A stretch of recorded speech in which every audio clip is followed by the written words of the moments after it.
Kadapa police parade ground లో శనివారం ఉదయం అత్యంత వేడుకగా కన్నుల పండుగగా ప్రారంభమైన 80వ స్వాతంత్ర దినోత్సవ వేడుకలు. ఈ వేడుకల్లో రాష్ట్ర రోడ్డు భవనాలు, మౌలిక సదుపాయాలు, పెట్టుబడుల శాఖ మంత్రి బీసీ జనార్దన్ రెడ్డి, జిల్లా కలెక్టర్ శ్రీధర్, ఎస్పీ విశ్వనాథ్, జేసీ డాక్టర్ నిధి మీనా ముఖ్య అతిథులుగా పాల్గొన్నారు. ఈ సందర్భంగా ఉదయం 9 గంటలకు వందే మాత్రం గీతాలాపన అనంతరం రాష్ట్ర మంత్రి బీసీ జనార్దన్ రెడ్డి జాతీయ జెండాను ఆవిష్కరించి రాష్ట్రీయ సెల్యూట్ చేశారు.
దర్శకాలతో ఈ లక్ష్యాలను క్షేత్రస్థాయిలో సమర్థవంతంగా అమలు చేస్తూ అభివృద్ధికి చెందిన ఆర్థికంగా బలమైన జిల్లాగా పునరుత్పాదక ఇంధనం వంటి రంగాల్లో అపార అవకాశాలు ఉన్నాయి.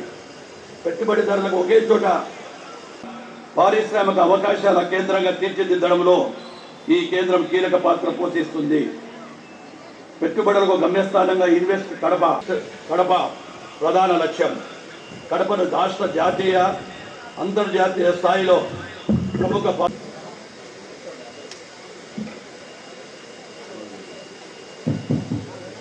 అందరికీ నమస్కారం. 80వ భారత వేడుకల్లో పాల్గొనేందుకు వివిధ ప్రాంతాల నుండి స్వాతంత్ర సమర యోధులకు, ప్రజాప్రతినిధులకు, జిల్లా కలెక్టర్ గారికి, జిల్లా ఎస్పీ గారికి, నగర ప్రముఖులకు, అధికారులకు, పాత్రికేయులకు మరియు జిల్లా ప్రజలందరికీ నా హృదయపూర్వక స్వాతంత్ర దినోత్సవ శుభాకాంక్షలు. ఈ వేడుకలో పాల్గొంటున్న విద్యార్థులకు నా శుభాశీస్సులు. దేశ స్వాతంత్ర్యం కోసం బ్రిటిష్ పాలనకు వ్యతిరేకంగా ఎన్నో ఉద్యమాలు నిర్వహించి తమ ప్రాణాలను సైతం తృణప్రాయంగా అర్పించి మనకు స్వేచ్ఛా స్వాతంత్రాన్ని ప్రసాదించిన త్యాగమూర్తులకు ఈ సందర్భంగా అంజలి ఘటిస్తున్నాను.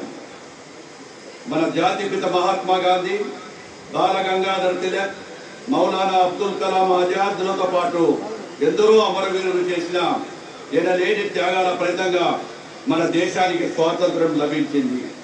ఆ మహానీయుల త్యాగాలు మనందరికీ స్ఫూర్తిదాయకం.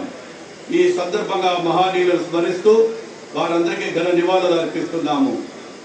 మనం కూడా వారి ఆశయాలను, లక్ష్యాలను అనుసరిస్తూ దేశభక్తి స్ఫూర్తితో అదే బాటలో పయనించి ప్రజాసేవకు, జిల్లా ప్రగతికి మనమంతు బాధ్యత కృషి చేద్దాం.